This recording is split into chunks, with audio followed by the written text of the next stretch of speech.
வணக்கம் நண்பர்களே. போன வீடியோவோட தொடர்ச்சி போடுறோம், பார்த்துங்க.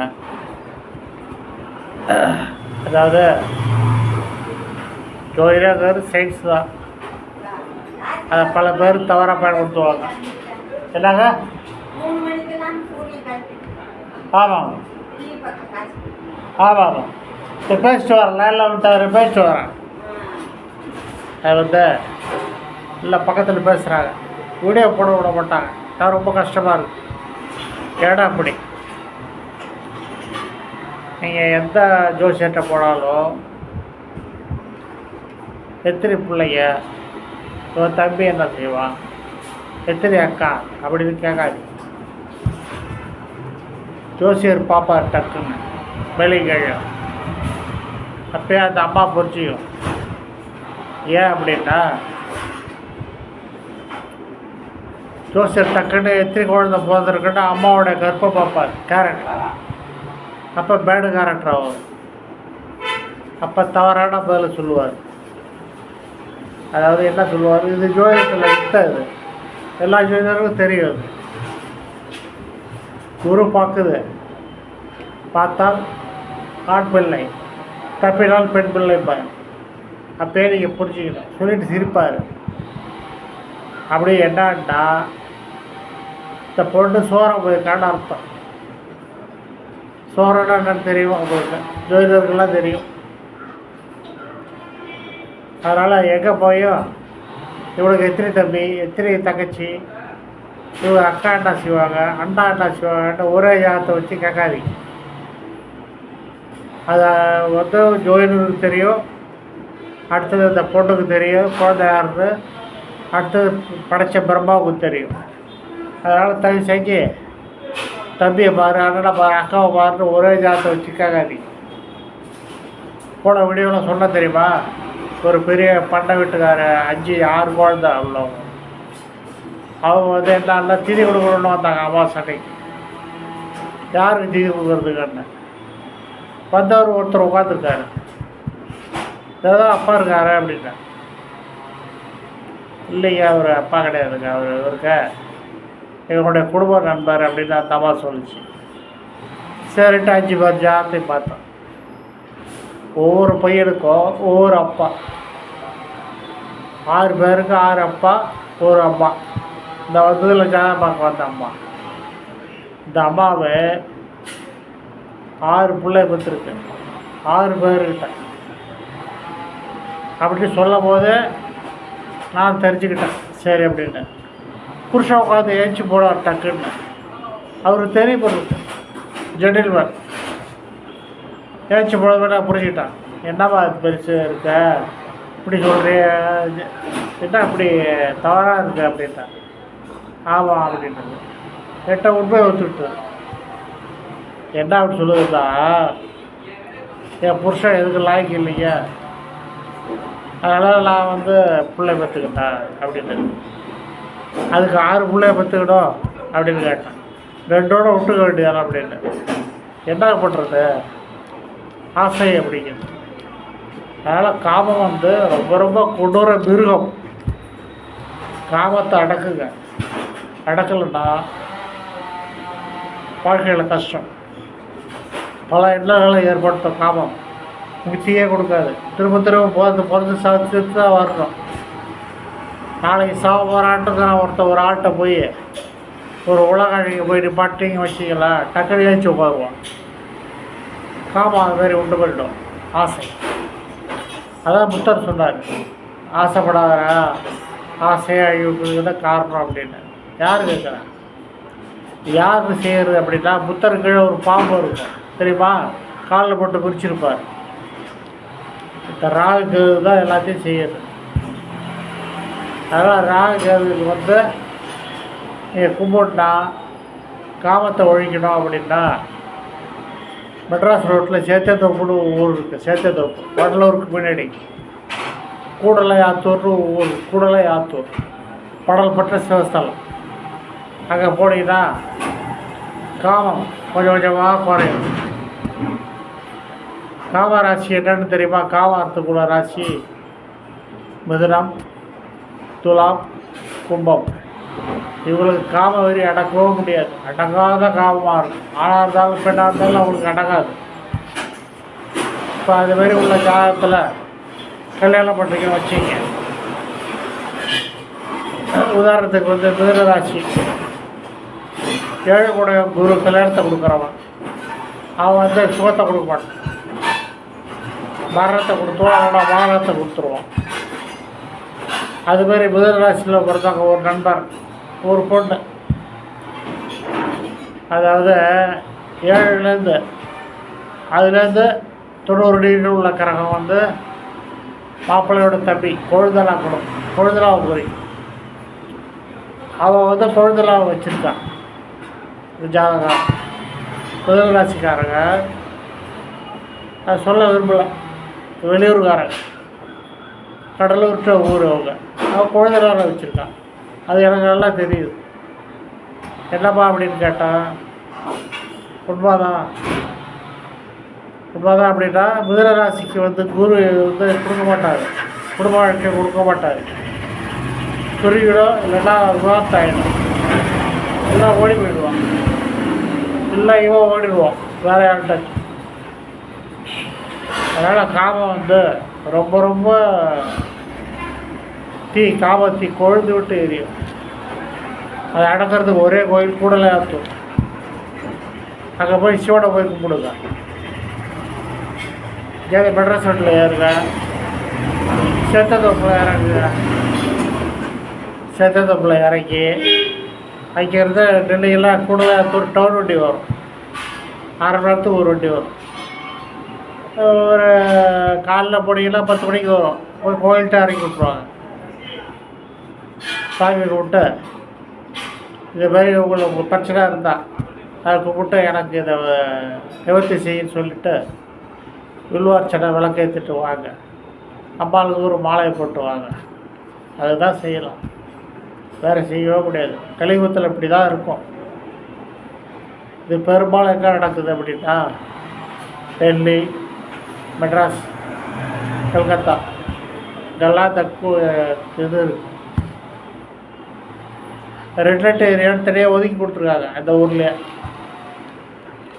ஏன் அப்படின்னா காமம் தான், வேறு ஒன்றும் கிடையாது. தாய்லாந்தில் வந்து காமத்துக்கு தான் முதலிடம். அதில் கவர்மெண்ட் நிறைய சம்பாதிக்குது பிராத்தலில். தாய்லாந்தில் அது ரொம்ப ரொம்ப தொழிலாக தான். தாய்லாந்தில் ஒருத்தன் தாய்லாந்து போகிறான், டூருக்கு போகிறான்னா இதுக்கு தான் போவோம். அதுக்கப்புறம் தாய்லாந்தில் நிறைய சிவகோயிலெலாம் இருக்குது, அதையும் போய் பார்க்கலாம். நீங்கள் கும்பகோணத்தில் இருந்தீங்கன்னா டைமண்ட் தேட்டர்கிட்ட நாகநாத சாமின்னு கோயில், எல்லா கோயில்லையும் 7 மாடம் 11 மாடம் வச்சு கட்டுவாங்க. மாடம் அடுக்கடுக்கா. இது என்ன தெரியுமா? தூவதாச மண்டலம்னு ஒன்று இருக்குது ஜாதகத்தில். 12வது இடம் தூவதாச மண்டலம். தூவதாச மண்டலம் அப்படின்னா புத்திக்கு உள்ளது. இந்த கோயிலுக்கு இப்போ சொன்னால கோயில், இந்த கோயில் நின்று அடியில் கோபுரத்தை பாருங்க, எல்லாம் காமத்துக்கு உண்டான சிற்பம் இருக்கும். அதை நீங்கள் வென்றாதான், காமத்தை வென்றாதான் அடுத்த மோட்ச நிலைக்கு போகலாம். அடுத்ததுக்கு உலகத்துக்கு 14 லோகத்தை குறிக்கும் அந்த இது. நீங்கள் தூவாதாச மண்டலத்தை தாண்டாக போதும், அடுத்தடுத்த லோகத்துக்கு ஆட்டோமேட்டிக்காக போயிடலாம். அப்படி இல்லைன்னா உயிர் போகும்போது இந்த உச்சமண்டை இருக்குல்ல, இது வழியாக உயிர் போகணும்.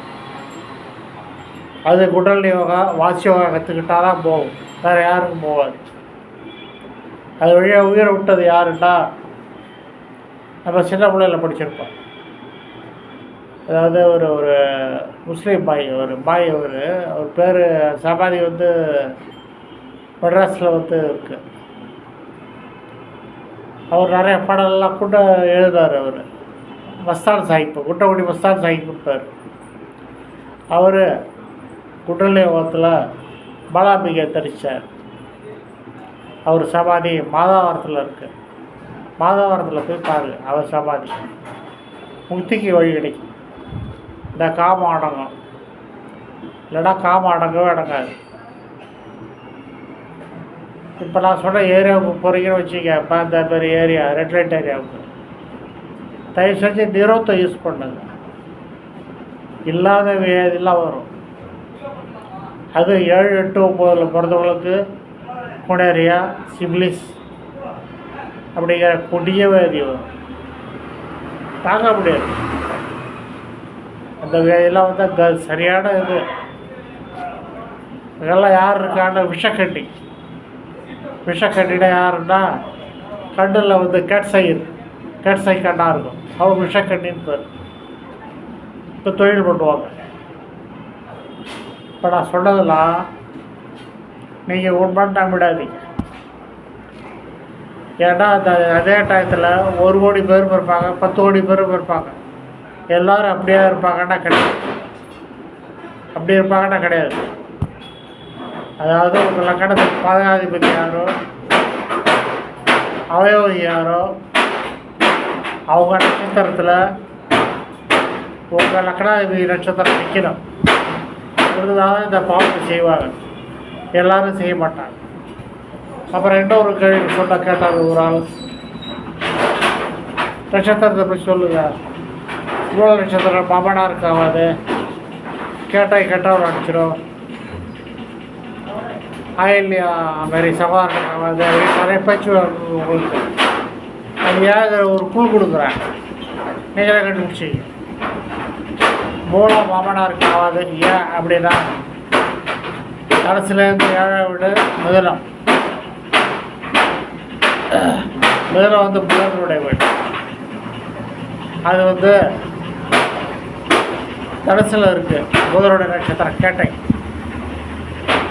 அதுலேருந்து 3ஆம் வீடு யாருன்னா சகோதரனுடைய வீடு, அதாவது மாப்பிள்ளையோட சகோதர வீடு. அந்த 7ஆம் வீட்டிலேருந்து 270 டிகிரியில் மாமனாருடைய லக்கணாமயம். அந்த லக்கணம் வந்து முதல் லக்கணத்துக்கு அதுக்கு கனெக்ட் ஆகும். அதனால் மாமனாருக்கு ஆகுதுன்னா மாமனார் வச்சுப்பார். அதான் வேறு ஒன்றும் இல்லை. இது சில ஊரில் நடக்குது, நான் நிறைய பார்த்துருக்கேன். அதுதான் மாமனாருக்கு ஆகாதுன்னா அதுதான் நாசுக்காக சொல்லியிருப்பாங்க. அடுத்தது பரணி தரணியாலோ ஜெகத்தனாலோ கேட்டவன் அடிக்கும் இப்படி சொல்லுவாங்க. இதெல்லாம் ஜோதிடர் சாய்ஸுக்காக விட்டுடுறேன், உங்கள் சாய்ஸுக்கும் விட்டுறேன். நீங்களே கண்டுபிடிங்க என்னான்னு. அவர் குறிப்பு கொடுத்தல, அந்த குறிப்பு வச்சு கண்டுபிடிங்க. ஏன் இது பொதுவாக இருந்தால் நிறைய வீடியோ இருக்குது, வேணுமா அதுமாரி வேணுன்னா சொல்ல போட்டு விட்றோம். யாரையும் குறைப்படுத்தியோ தவறாலும் சொல்லவும் இல்லை, உண்மையாக சொல்கிறேன். நான் படித்த புஸ்தகம் அனைத்தையும் சொல்லிட்டேன். அது எங்கே விற்கிது அந்த புக்கு அப்படின்ட்டு சொல்லிட்டேன். இந்த அஸ்ட்ராலஜி புக்கெல்லாம் பார்த்து படித்து டிகிரிஸ் போடுறவங்க தான் இதை சொல்லலாம், வேறு யாரும் சொல்ல முடியாது. புரியுதா? அந்த காலத்தில் வயசானவங்களாம் இருப்பாங்க, 70 வயசு 80 வயசுன்னு விஷ வாக்குக்காரம்பாங்க. பார்த்ததுமே சொல்லிடுவாங்க யார் என்ன பண்ணுறாங்க, என்ன செய்கிறாங்க. இதில் வந்து 1லேருந்து 31 நம்பரில் இப்போ நியூமராலஜி 31 நம்பர் வரலையும் பிறந்தவங்களுக்கு எல்லாத்துக்குமே இது தான் சொன்னது ஓகே ஆகும். ஆனால் எல்லோரும் கெட்டவன் கிடையாது, கெட்ட பொம்பளை கிடையாது. அஷ்டமாதிபதி நட்சத்திரம், அவயோகி நட்சத்திரம், திருதியஸ்தான நட்சத்திரம், கூட ராகு, கேது, செவ்வாய், சுக்கிரன் ஏதோ ஒன்று இணைஞ்சா இல்லை பரிவர்த்தனை ராசிலே நவமஸ்லேயும் ஒரே இடத்துல இருக்கும். நட்சத்திர பரிவர்த்தனை ஆனால் இந்த தவறு நடக்கும். மற்ற எல்லாருக்கும் தவறாக நடக்காது. புரியுதா? இந்த 1 கோடி பேர் பிறக்கிறாங்கன்னா அந்த டயத்தில் 1 லட்சம் பேருக்கு தான் அந்த தவறு நடக்கும். பாக்கி 99 லட்சம் பேர் வந்து நல்லவங்களாக தான் இருப்பாங்க. இடையொரு கால கலியுகத்தில் அப்படி இருக்காது, எல்லாம் தவறாக தான் இருக்கும். ஏட்டி போட்டி தான். இன்னும் நிறையா இருக்குது. போக அது சொன்னால் அது வந்து ஒரு ப்ளே பாய் மாரி ஆகிடும். இருக்கும். ரொம்ப நன்றி. தெரிஞ்சுக்கிட்டீங்களா? நட்சத்திரம் மூல மாமனார் இருக்காது, ஏமாது கேட்டால் அடிச்சிடும் அப்படிங்கிறத நான் உங்களுக்கு சொல்லிட்டேன் ஒரு குறிப்பு. அதை வச்சு நீங்கள் கண்டுபிடிச்சிங்க. ரொம்ப நன்றி, வணக்கம். எல்லோரும் ஃபார்வர்ட் பண்ணி விடுங்க.